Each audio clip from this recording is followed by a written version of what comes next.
us are eager or excited to come to this place. In fact, unless we absolutely have to, we totally avoid here. So, where am I? Can you guess?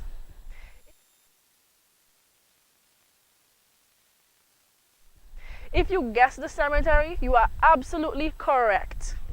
Not wanting to come to the cemetery is quite understandable because the cemetery is not a happy place. It is the least likely place to create happy memories. This place represents unfulfilled dreams. Here is where our dead loved ones are rested in their graves. So why are we here today at Grant's Community Cemetery?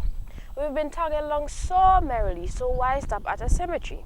Well, for one, death is the interruption of everything. So it doesn't matter who you are, what you're doing, where you're going, the color of your skin, or even how old you are. The grave will be your resting place until Jesus returns. So that makes the cemetery a must visit on our journey through life. Graves today range from simple to sophisticated, plain to posh, and ordinary to outrageous. We decorate them with plants and flowers and other attractive memorabilia. Grave is the place where human remains are stored. Under all these graves, the process of dust becoming dust is taken or has taken place. Can you imagine what our society would be like if human remains were left to line the streets? Not a pleasant sight or smell, is it?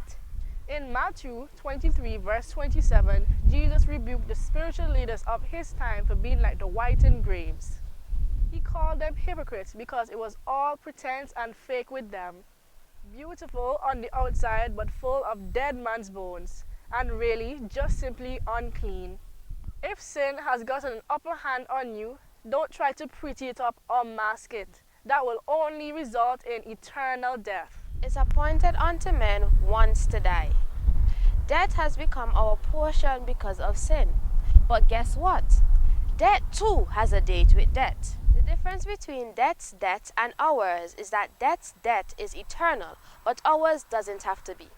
For God so loved the world that he gave his only begotten Son, that whosoever believeth in him should not perish, but have eternal life. Many fear the enemy death, but someone greater than death conquered death and promised us eternal life and the enemy eternal death. Death itself will be destroyed. It will die forever.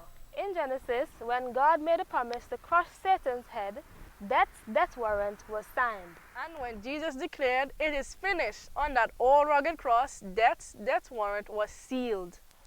And finally, when Jesus returns in the clouds of glory, death's death will be delivered. For 1 Corinthians 15:54 tells us, "When this perishable shall have put on the imperishable, and this mortal shall have put on immortality, then the word having been written will come to pass. Death has been swallowed up by victory." In other words, death will never be able to touch us again. Death's warrant will be signed, Sealed, and delivered.